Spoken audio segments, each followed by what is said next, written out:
Hello friend, welcome to my channel tech Bangla 365।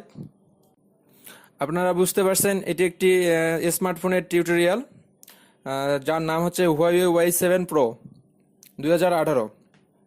স্মার্টফোনটিতে আছে 5.99 ইঞ্চি ফুল view পর্দা, Android 8.0 operating system, 1.4 gigahertz processor, 3 gigabyte RAM, 32 gigabyte অভ্যন্তরীণ memory, 256 gigabyte অতিরিক্ত memory card যোগ করার সুবিধা।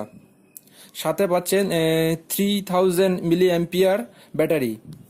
সামনে 8 এবং পিছনে 13 ও 2 মেগাপিক্সেলের দুইটি ক্যামেরা।